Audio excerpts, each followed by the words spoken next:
All right, here's the new Tormek item I told you guys about. It is a set of wheels designed for doing serrations.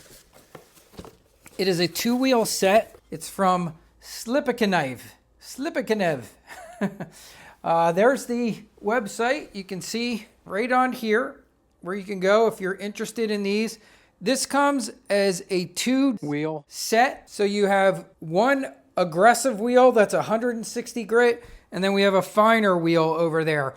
Now, the aggressive wheel, I would use this if you feel you need to definitely recut new serrations into a knife. The other wheel is more for finishing. So basically you would use this first and then use this wheel second, unless you're just looking to sharpen the serrated knife. If it's not that worn, but it just needs a new edge, this, you could go right to the second wheel and just use this one. I'm gonna put this on here for you and show you how it works. So basically you get a spacer that looks to me like it was 3D printed, which is nice because you do want this away from the machine a little bit. The other nice thing about this, which is why way back years ago when I was trying to find ways to do this with metal wheels or the wheels like you see right here on this grinder, the problem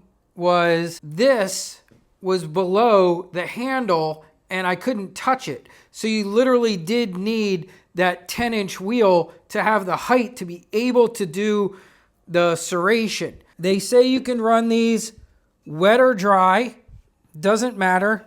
Your choice. They say both work. So simply put it on, use your spacer, put your speed nut on. Today I'm going to be doing these in water.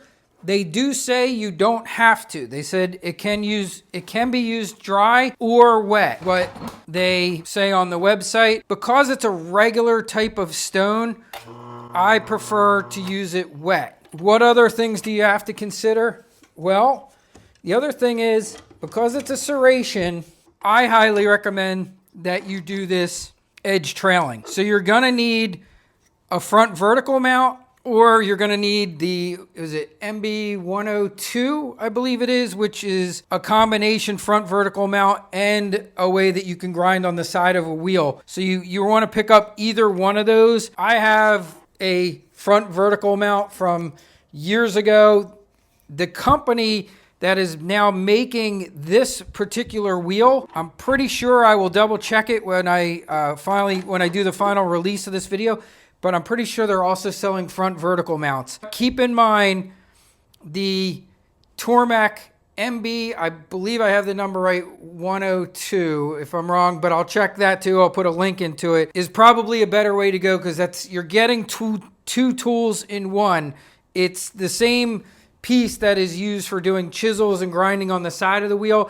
They added a way to be able to do exactly what you see here, which is to use it as a front vertical mount. So I would definitely consider doing that. Now, one of the other really nice things about being able to do a serrated knife on the Tormek is the fact that we do get to use the angle guide, which will also give you a very nice even grind across your serration. So that's the other thing I do like about this, because if you've ever had to freehand them like on this, and you can do it, if you're doing a knife that's really worn down, keep everything perfectly in line and just right, can be a little challenging. This makes it much easier. And you can see here, I don't have to risk, I'm not hitting anything else because of the nice size of this wheel.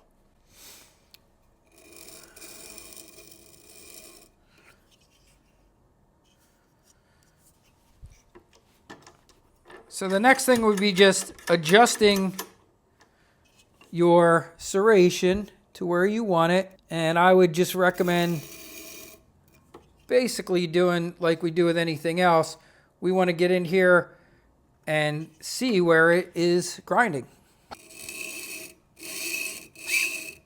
And our goal here, the most important part, now you don't necessarily have to hit the entire serration, because our goal here is to raise a burr in the cutting part, which is the scalloped part of the serration, and to help restore the points on here. Now this has pretty good points. It's just very dull and very kind of rolled over. All right. So I'm feeling pretty good with where we are here. I'm just going to double check though. See if I want to go any higher.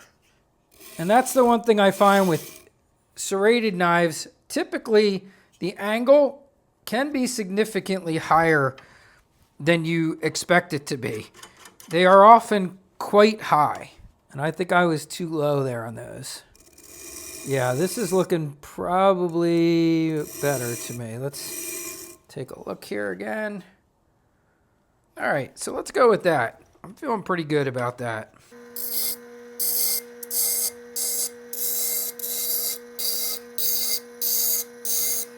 And this might be a great option for those of you that are only doing Tormek sharpening. You're not doing anything on 1x30s. My only concern is going to be, I think the guys that have a 1x30, as most of us know, oh yeah, that raised the heck of a burr. Yeah, we got a wonderful burr raised in there. That's going to be the hard part, okay? Is when you grind a serrated knife, you do make a significant burr. Another option you could do here would be to go very flat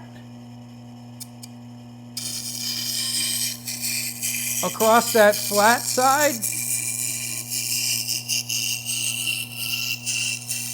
and pull some of that burr off. Yeah, and that worked pretty well because that was a pretty significant burr. And I'm only showing that for guys that have no other options. If all you have is a Tormek and you're going to do that, you could also do it on your leather wheel. I will just tell you this, when you have a really significant burr, especially if you did that 160 grit grind on this, that will tear your leather up a little bit. So it does not and would not hurt doing something to remove that burr other than putting it right on your Tormek leather wheel. Sorry guys, I'm just trying to concentrate and talk at the same time. Not always easy for me. Raised a very, very good burr. So probably one pass, totally enough.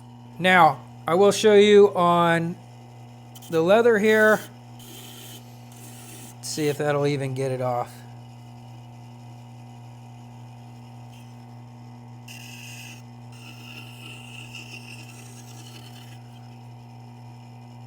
Yeah, I mean that burr, it is a significant burr. So you have to keep that in mind. I wouldn't even want to really go into this because that burr is so strong, it's just literally going to tear up the leather. And it probably did a little bit. You can see, yeah, I can see some scratches already in there.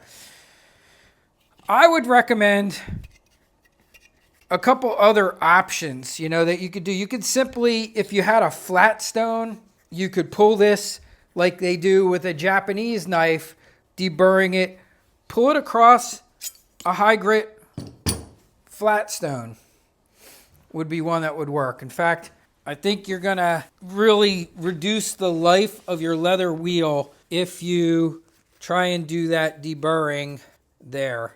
And you wouldn't need to use these. I mean, these are very nice Shopton glass stones. You could go with really probably even a cheap, inexpensive stone for just pulling that burr back. But, I mean, you can really, really see that burr. It's so strong, my finger's stuck on it. My nail, it can push it forward, but you are looking at a significant burr. Another simple thing would just be a ceramic hone. Very small. These are not expensive. So you can get a small piece of ceramic hone. If you have a twice as sharp machine, you probably got one of these with it.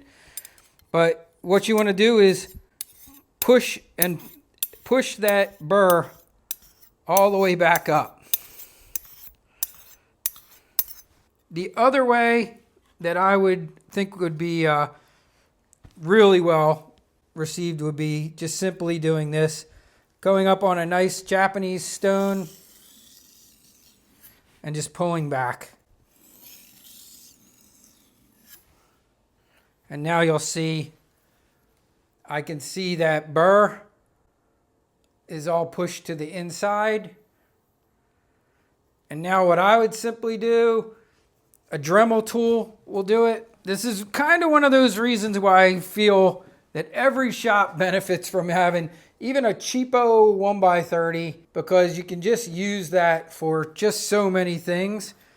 Well, we could simply take a wire wheel, which is the same method I use for deburring when I use my split belt method. And we're just looking to soften that burr, knock it back to the other side again.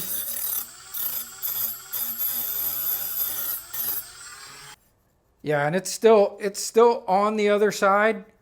So this is something you're going to have to work at to get it off, okay? Because it's not going to feel the incredibly sharpness that we just created by making that new burr till we get that burr entirely off. In my opinion, the easiest way is a 1x30, because you can get in here and hit it on the side part of the belt. You can hit it on a flat belt. You can use a felt belt. You can use leather. Any of those work. The other thing that has worked for me before too, and it can work pretty well, your jewelry buffers. So here's some more options just to show you that there's plenty of them out there. And even if you don't have a big grinder, but say you already have one of these jewelry buffers, they do make little gray Scotch-Brites for jewelry buffers. So maybe you don't have room to get one of those big Scotch-Brite wheels and add a buffer.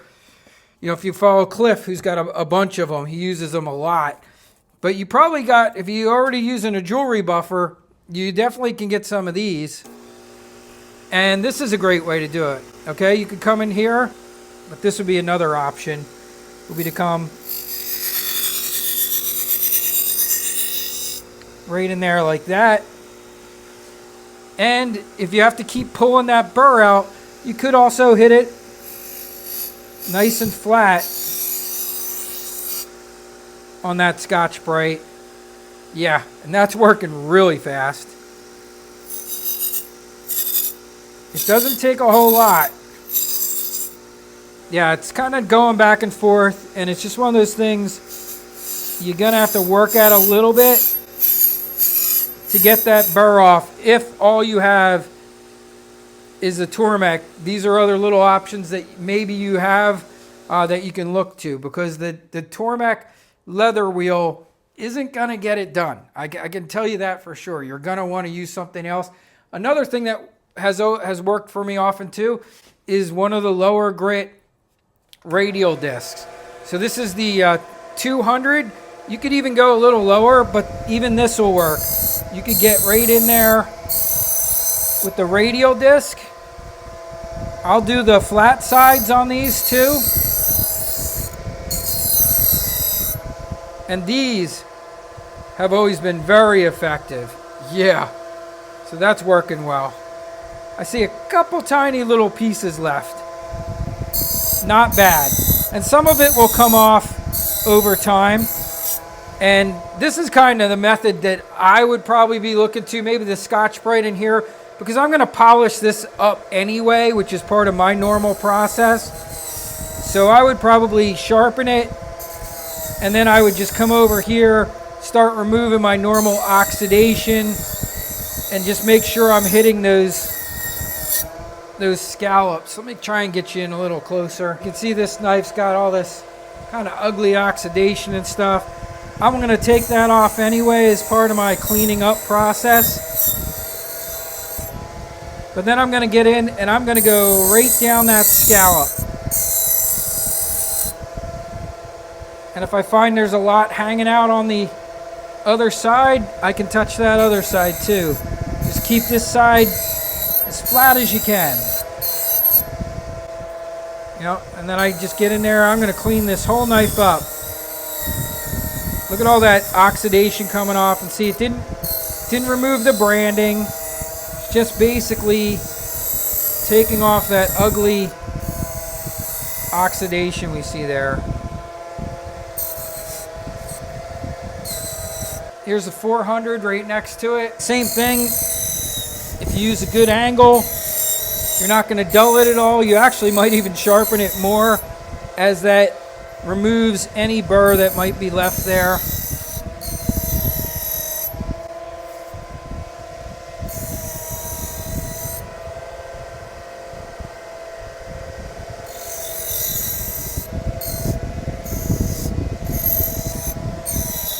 Now this already feels pretty good to me, but I'll give you a couple more final options. Now another good way to get any little stubborn pieces of burr off that could be hanging on is to use a cork. So a cork can make a very good burr remover. So lucky for me, my wife likes wine a lot, so we save all our corks and they come right into my shop. And if I need something, if I got a little bit of a stubborn burr, this is another thing you could pull through and see if that does what you needed. That has worked very well for me in the past. So let me just give you a close-up of how this came out. You can see, very nice. Everything looks great, nice and clean. The most challenging part, that burr removal. If you only have a Tormek machine, once done and properly burr removed, you will have a wicked sharp serrated knife. So one thing I'm always trying to do is find good deals, good companies to deal with for the followers of the channel. And I reached out to the guys at Slipkniven, and I actually thought, I should actually find out how to pronounce this properly. And that's apparently how it is. It's Slipkniven. And it's pretty interesting because it's also the exact translation of Slipkniven is sharpen the knife. It's kind of perfect for what we do, right? Sharpen the knife. So that's what Slipkniven stands for. And I reached out to the company. I sent them an email. They were kind enough to get back to me. I explained to them who I was. They had actually seen my YouTube before, which was pretty cool. And they told me that they have some very exciting things in the pipeline and that they're gonna kind of fill me in on some of these things. So I am trying to build a relationship with them. I will work on seeing if we can get some kind of discount for the followers of the channel. I think it would be a good relationship for us to have, because we are definitely the perfect audience for them, being that a lot of the followers of this channel use Tormek machines.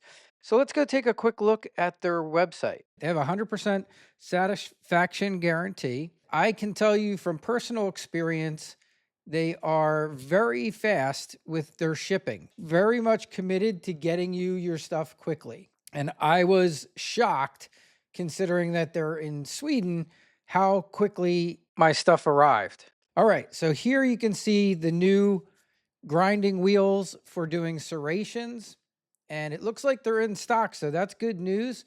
They were out of stock when I found out about, but they had a system set up that I could put an email. They became available. I got the email. I immediately went over and purchased them, and the price was pretty good. You can see they have they're set up for euros and for US dollars, and that set, if you get both wheels, it's $99. And then right down here is the other thing I showed you. This was something I had wanted for a long time, that I'm amazed there's not a really great way to do. It's another thing I've always been a little surprised that Tormek didn't have, other than their very expensive stand for putting the Tormek machine on, which actually costs more than a Tormek machine. This is a great solution. And these are really well made, guys. They are aluminum, anodized aluminum. They are well put together. And you can, as you can see, I chained two of them together. They come with all the nuts and bolts and things you need, and really don't need any nuts. They're just screws. They're already threaded. See, I just threaded the two together, and then That gave me a nice long rack where I can put wheels down, grab them, swap them in and out. I was able to get them off of a shelf in my shop. They even sell extra of the little dividers, which if you look at my picture, I use to make 2 small slots for the serration wheels. They also have some very interesting jigs. So you can see they have their own kind of modifications to some of the Tormek jigs. Down here, they have a laser guide. I've talked about that before in the past, that using a laser is a very good way to keep a very even bevel. It's interesting. I used to do that way back when I first started. It did help me a whole lot with getting things, just right when I was not quite as confident early on with my sharpening, years back when I was really first learning the machine. This is really interesting to me up here, this diamond resin wheels. So they have these resin bonded wheels. These are kind of a new thing, and I've seen these in a few other places. And it's definitely something I am a little bit interested in, is the resin bonded wheels. But here's the one that really jumped out at me, and it is the sets that they have. So they have a set for the T4, and they also have a set for the T8. I think it's probably on the next page. Let me go to the T8. I would be more interested in the T8 set. Yeah, so here it is. So they have a T8 set for $8.99, and it's 4 wheels. That's a pretty nice deal, guys. $4.90 or $8.99 for 4 wheels, and they're a great choice of the wheels. It's a 80, a 160, a 400, and a 1,000. That would be a great combination. So I saw that and I was like, oh wow, that's a pretty good deal. So if you were first getting into it or just getting your Tormek and you wanted to use CBN wheels, this might be an option for some of you out there. That is a price of about $225 per wheel, which that's really great if you think about it, because keep in mind too, here lately we're paying almost $200 for a Spartan wheel, which is the ones with the plastic, like you see a lot of the ones that I have that are only for knife sharpening. They're not metal. They don't have any CBN on the sides. For $225, yeah, I mean, I would buy this set in a second if I needed additional wheels. And they have some nice grits here, and they can, my understanding is that they can be used wet or dry, and they definitely have a very cool line of products that we have not seen in a while. One of the things I've never understood is why Tormek didn't embrace CBN. I think they should. I think they're still missing out, and they've always left the opportunity for someone else to do this. And if those of you guys that, if you've had Tormek for a while or been on the Tormek forum and followed things, we used to get stuff from a guy named Woots, who was a doctor. His, some people refer to him as Dr. Vadim. His nickname was Woots on all the forums. He was awesome. I actually spoke to him on the phone once years ago when I called to buy some stuff from him. He answered the phone, and I was able to have a chat with him, and he was a super nice guy. Sadly, it was right around Christmas a couple years ago. He passed away unexpectedly. The sharpening community lost kind of an icon. Now, there's always been a little controversy with some of his stuff. Like, some people don't agree with everything that he did, but you can't take anything away from the fact that the guy was just brilliant, knew all kinds of stuff about sharpening, and he would just go deep. Like, he wrote a book on burrs and did all kinds of studies and microscopes, using electron microscopes and looking at stuff. I mean, if you ever want to get deep in the weeds, go pick up his book on sharpening. You will learn a ton. And like I said, you don't have to follow everything he did. There were things that he did that I tried that I did not love, but there was a lot of things he did that I did love. You can still get the book today. I know I picked up a copy of it on Amazon, and I also got like an electronic version that I have on my iPad that I have referred to a few times over the years. But it's a great read. You'll learn a ton. He was a little obsessed with the best tester, which I try and keep guys away from too early on because it ends up to me being like a golf score thing and it's a bit of overkill. But if you really want to go deep on everything about Burrs, his book I would say is worth reading. So I'll leave links to this website. I'll leave a link to Woots' book and anything else that comes to mind before I end this video out. I am right in the middle of setting up the new UV laser, the Omni 1, and doing some testing. And I also got notification today that the new 3D printer I ordered from Bamboo Labs, the S1 Carbon, is shipped out. So that should be here any day. And I have a table I have to put together to be able to have my two 3D printers stacked over top of each other. So have a great day, everybody. I will talk to you soon.